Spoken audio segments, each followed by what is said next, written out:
राधे कृष्णा। जय बोलो राधा रानी की जय।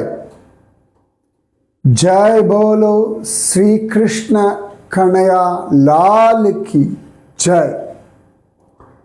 जय बोलो वृंदावन धाम की जय।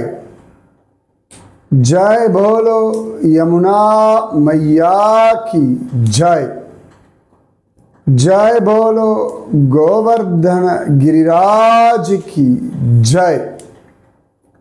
जय बोलो मथुरा धाम की जय। राधे कृष्णा। நேத்தி 190வது நாள் அந்த விரஜபூமி விஷயம் விருந்தாவனத்தை கண்டோமே. இந்த சானூரன் முஷ்டிகன் இவா விஷயம் சொல்லிட்டு இருந்தேன். அதில் 13 நிமிஷத்துலேருந்து 14 மேபி ஒரு 1-2 நிமிஷம் 13 to 15 மினிட்ஸ்க்குள்ளே ஒரு டிஸ்டர்பன்ஸ் சத்தம் வந்தது. இப்போ அப்படி இல்லை, நான் சத்தம் போட்டு காட்டுறேன். அது ஏன்னு எனக்கு தெரியல. ஒரு 2-3 பேர் பாயிண்ட் அவுட் பண்ணி சொன்னால் இன்றைக்கி எப்படி இருக்குன்னு பாருங்கள். எங்கேயா டிஸ்டர்பன்ஸ் வருதுன்னா தென் நான் பார்க்கணும், மைக்கை செக் பண்ணி பார்க்கணும். ஏன்னா நேற்று மத்தியானம் சாயங்காலம் எடுத்த பத்திரம் புஷ்பம் பழம் தோயும் வீடியோ ரெக்கார்டிங்கில் இதே மைக்கு அதே மொபைல் தான், நோ ப்ராப்ளம். டெய்லியும் இதில் தான் ரெக்கார்ட் பண்ணிட்டுருக்கேன். ஜஸ்ட் செக் அவுட் பண்ணி பாருங்கள். ஏதான ஒரு இடத்துல எதாவது டிஸ்டர்பன்ஸ் இருக்குன்னா யோசிக்கவே வேண்டாம், தைரியமாக சொல்லுங்கள். இன்னொன்று, உங்கள் மொபைல் ஏதோ ப்ராப்ளம் நினச்சிடாதீங்க. அதுக்காக தான் இவ்வளவு சொல்கிறேன், ஓகேவா? மதுராபுரி சானூரன் முஷ்டிகன் கூட்டன் சலன் தோஷலன் இவா 5 பேரும் பூர்வ ஜன்மத்தில் உதத்திய முனிவருடைய பிள்ளைகளாக இருந்தால், ஆனால் பிராமண தர்மத்தை கடைபிடிக்காததுனாலே அப்பா சாபம் கொடுத்துட்டார். உதத்திய முனி சாபம் கொடுத்தார். அதனாலே அவர்கள் மல்லர்களாக பிறந்தார்கள், அசுர சேர்க்கையோடைய இருந்தார்கள். இப்பொழுது கிருஷ்ணனாலே வதமாகி கண்ணனோட ஐக்கியமானார்கள் அப்படின்னு பார்த்தோம். இவர்களை வதம் பண்ணிட்டு பகவான் ஜம்மனு கம்சனை வதம் செய்தான் அப்படின்னு பார்த்தோம். இந்த கம்சன் யார் அப்படின்னு கேட்டிருந்தேன்.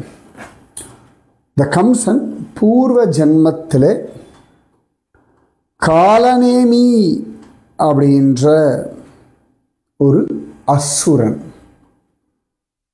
யார் இந்த காலநேமின்னா, இவனை பற்றி ஒரு வித்தியாசமான இன்ஃபர்மேஷன்ஸ் காண கிடைக்கிறது. ராமாயணத்தில் ஒரு காலநேமி இருக்கான். அவன் அனுமார் சஞ்சீவனி பர்வதத்தை கொண்டு வரத்துக்கு முயற்சி பண்ணும்பொழுது அவரை குழப்பக்கூடிய ஒரு போலி சன்னியாசியாக இருந்தான் அப்படின்னு இருக்கு. அடுத்தது இரண்யாக்ஷனுடைய பிள்ளை அப்படின்னு காண கிடைக்கிறது.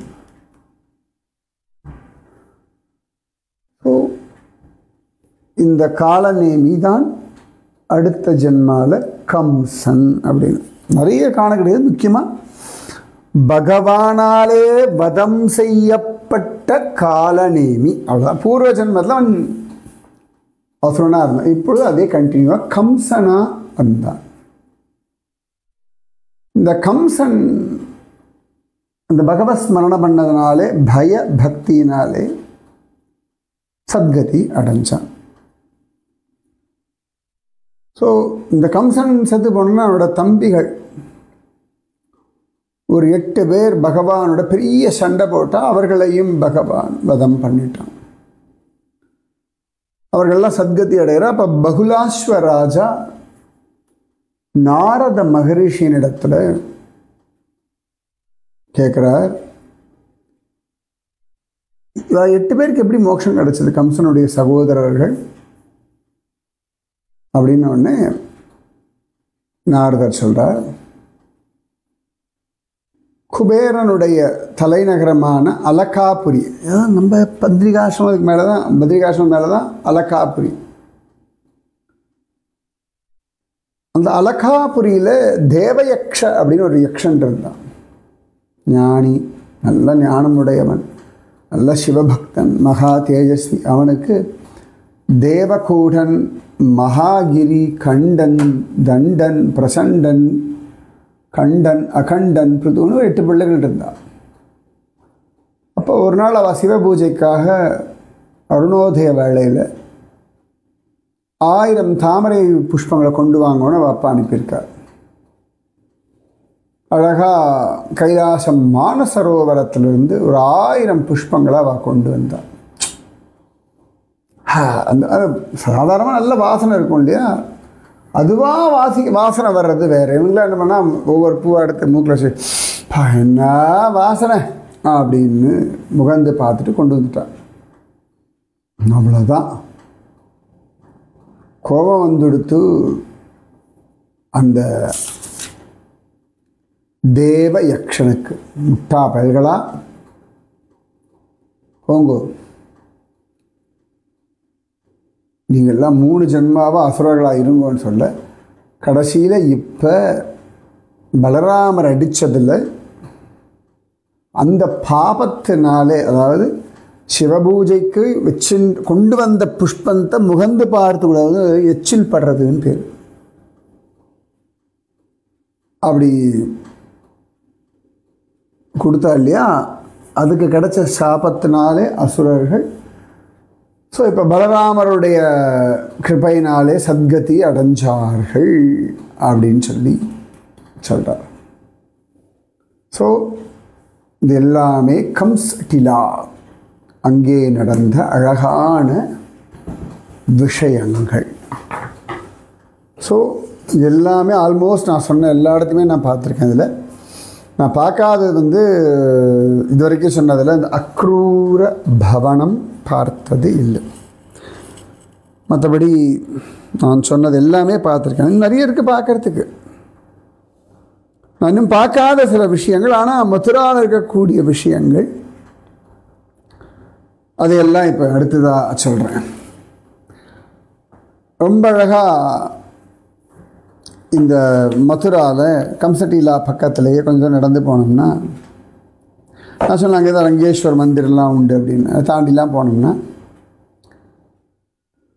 சிவதலா, தாலான்னு சொல்லுவாள். சிவதலான்னு ஒன்று இருக்கான். தாலா அப்படின்னா ஏரி, குளம், அந்த மாதிரி பெருசு. தேவரியா தால், தால் சிவதால்னு அர்த்தம். தேவரியா தால், நச்சிகேத்தால் அப்படின்பா ஏரி. அப்போ அந்த சிவதால் அப்படின்னு ஒரு இடம்.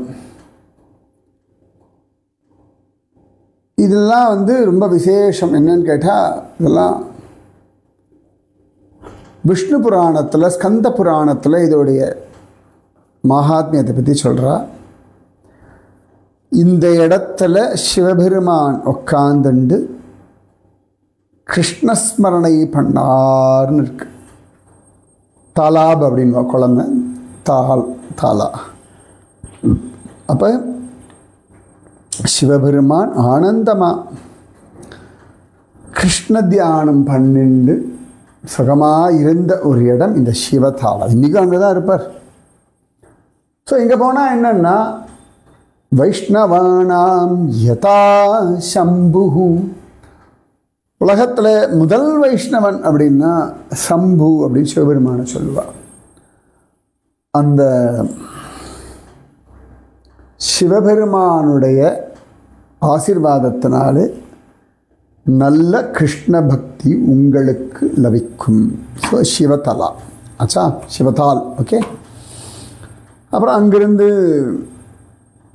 கொஞ்சம் தூரம் அப்படி நடந்தோ அப்படின்னா கங்கலி மந்திரான் இருக்கு. கங்கலி டிலா அப்படின்னு.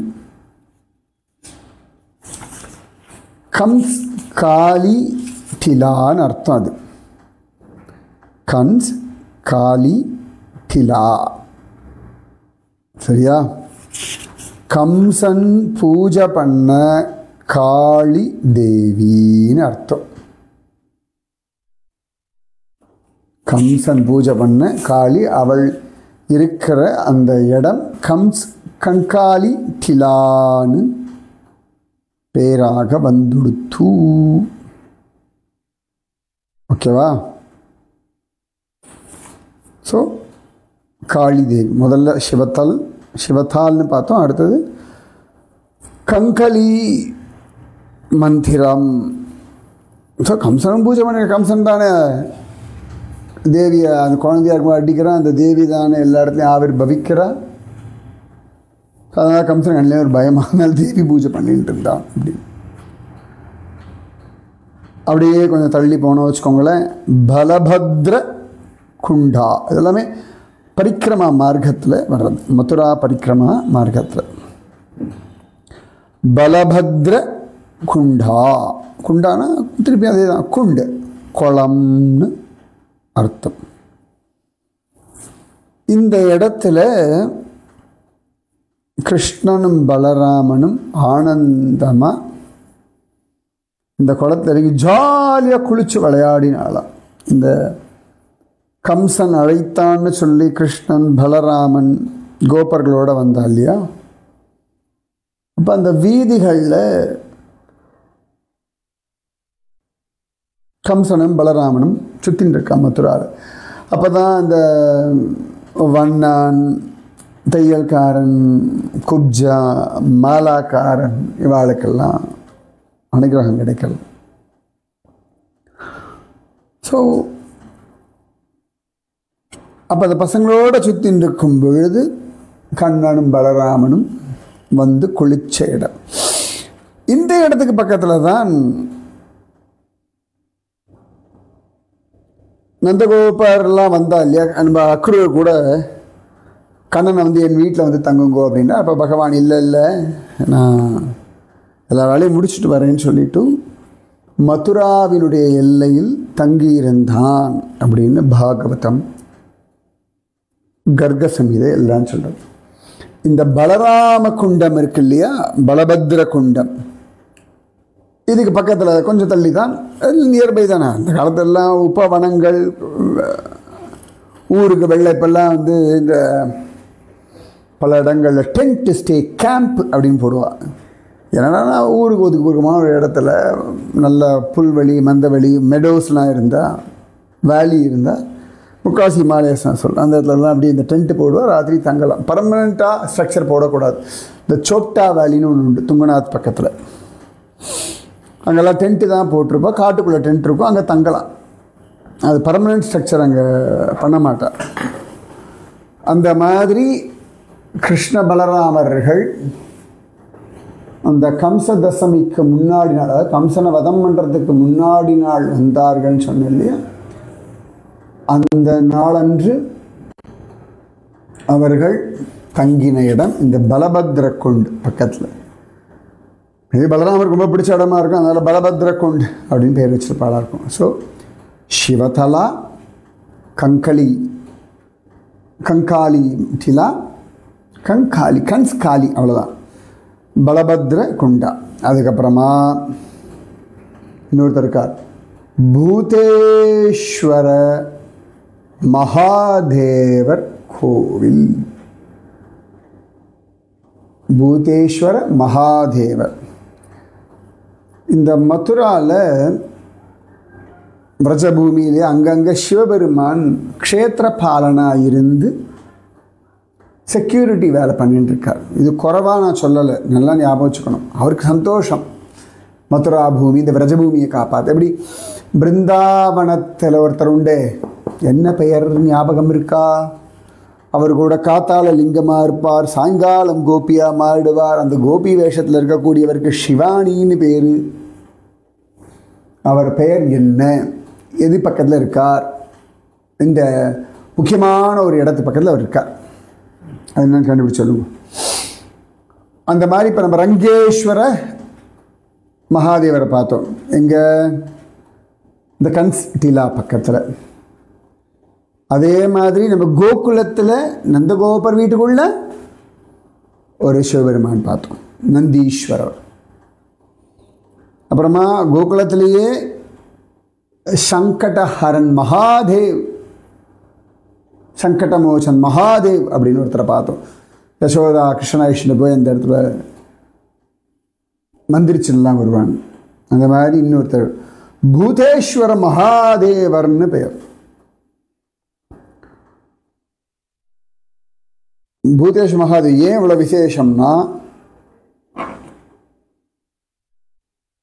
வஜ்ரநாபன் ஸ்தாபிதம் பண்ண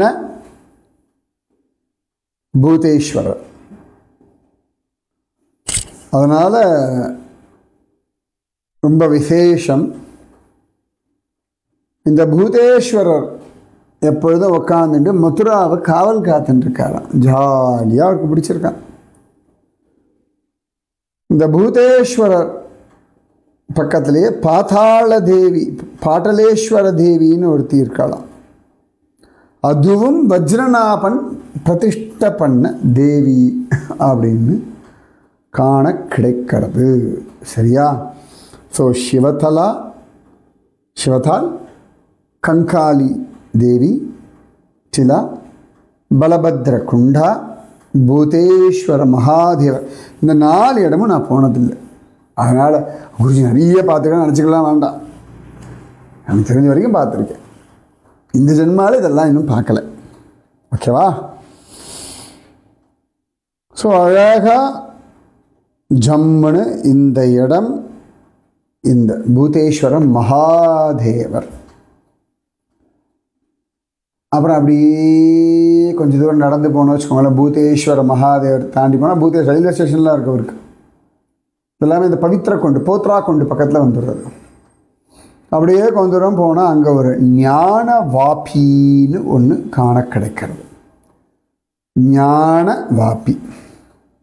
இன்றைக்கெல்லாம் ஞான வாபி அப்படின்னு தமிழ்நாட்டில் முக்கியமாக சென்னையிலலாம் நிறைய உண்டு. முக்கியமாக யாராவது இறந்து போனார்கள் அப்படின்னா அவர்களுக்கான அந்த காரியங்கள் பண்ணுறதுக்கான ஒரு இடத்துக்கு ஞானவாபின்னு பேர். இப்போ என்னுடைய வீட்டிலேருந்து ஒரு 1 கிலோமீட்டர் 2 கிலோமீட்டர் தூரம் நிறைய ஞானவாபிகள் உண்டு. ஸோ ஏன்னா இப்போல்லாம் ஃப்ளாட்டில் வந்துவிட்டோம், எல்லாருக்கும் தனி வீடுகள் கிடையாது, எல்லா இடத்துலையும் நிறைய கஷ்டங்கள் இருக்கிறதுனால அபர காரியங்கள்னு சொல்லுவோம். இறந்து போனவர்களுக்கான அந்த காரியம், அதாவது அந்த 13 நாள் 16 நாள் ஒவ்வொருத்தருக்கும் ஒவ்வொரு டேஸ் உண்டு இல்லையா, அத்தனை விதமான காரியங்கள் பண்ணிட்டு ஞானவாபின்னு பேர் சொல்கிறேன். அவ்வளோதான். இது ஞானவாபி வேறு. ஏன்னா நிறைய பேர் ஞானவாபின்னா இது எப்படி சொல்கிறாரே குருஜி அப்படின்னு நினச்சிக்கப்படாது. அதுக்காக ஒரு வியாக்கியானம் கொடுத்துட்டுருக்கேன். ஞானவாபி, வாபின்னா கிணறுன்னு அர்த்தம். ஞான கிணறு. ஞானவாபி அப்படின்னா கியான்வாபி, ஞானவாபின்றது ஞான கிணறுன்னு பெயர். ஏன் ஒரு விசேஷம்னா, ஞானத்தில் அவ்வளோ அழகான உயர்ந்தவரான தர்மராஜனான யமராஜன் உண்டாக்கின கிணறு. ஆதிவராக புராணத்தில் சத்தியயுகத்தில் யமதர்மராஜன் உண்டாக்கின கிணறு அப்படின்னு காண கிடைக்கிறது. இதில் யார் தீர்த்தம் ஆடுறார்களோ அவர்கள் எல்லா பாபங்களிலிருந்தும் விடுபட்டு உத்தமமான ஞானத்தை அடைகிறார்கள், விஷ்ணு பக்தியை அடைகிறார்கள் அப்படின்னு சொல்லி அழகா ஆதிவராக புராணம் சொல்கிறது.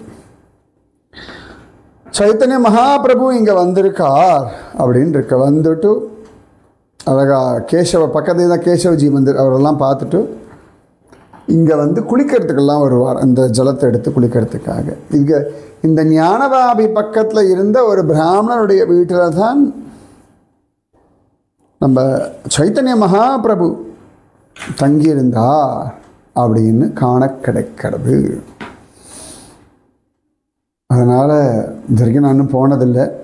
இன்றைக்கெல்லாம் ட்ரை ஆகிடுத்துன்னு சொல்கிறா. இப்போல்லாம் இந்த ஞானவாபி ஒரு விதத்தை சொல்லணும்னா நிறைய யாரோ ஒரு சுஃபி செயின்ட் இருந்தாராம், அதை அவள் யூஸ் பண்ணிட்டு இருக்கான்னு சொல்லிக்கிறாள். நான் போனதில்லை. கிருஷ்ணனுடைய பெரிய பக்தரான உத்தவர் ரொம்ப பிடிச்சு உட்காந்து பிருந்தாவன விஷயங்களை அப்படி அசை போடுவாராம்.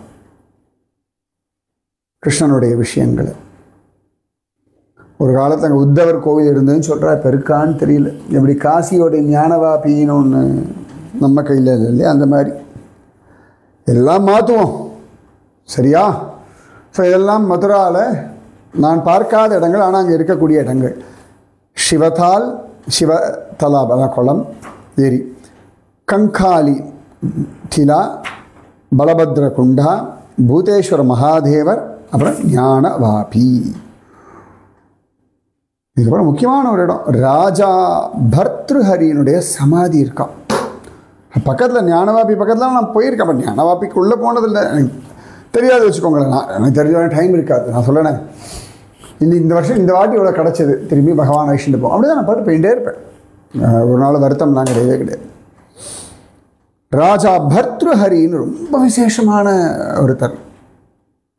அவர் எல்லாத்தையும் விட்டுட்டு இந்த மதுராவில் வந்து தியானம் தபஸெல்லாம் பண்ணார். அந்த ஞானவாபி கிணறு இருக்கு இல்லையா, அது பக்கத்தில் தான் இவருடைய சமாதி இன்னைக்கும் இருக்கு. சூப்பர்ல. நான் போத்ததில்லை, எல்லாமே சரி பண்ணுவோம், சரியாகும். ராஜா பர்த்ருஹரி யார் கண்டுபிடியுங்கள். ராதே கிருஷ்ணா, ராதே கிருஷ்ணா, கிருஷ்ணா ராதே, ராதே கிருஷ்ணா, கிருஷ்ணா ராதே, ராதே கிருஷ்ணா, கிருஷ்ணா ராதே, ராதே கிருஷ்ணா, கிருஷ்ணா ராதே. जय बोलो राधा रानी की जय, जय बोलो श्री कृष्ण कन्हैया लाल की जय, जय बोलो वृंदावन धाम की जय, जय बोलो यमुना मैया की जय, जय बोलो गोवर्धन गिरिराज की जय, जय बोलो मथुरा धाम की जय, जय जय जय जय। राधे कृष्णा।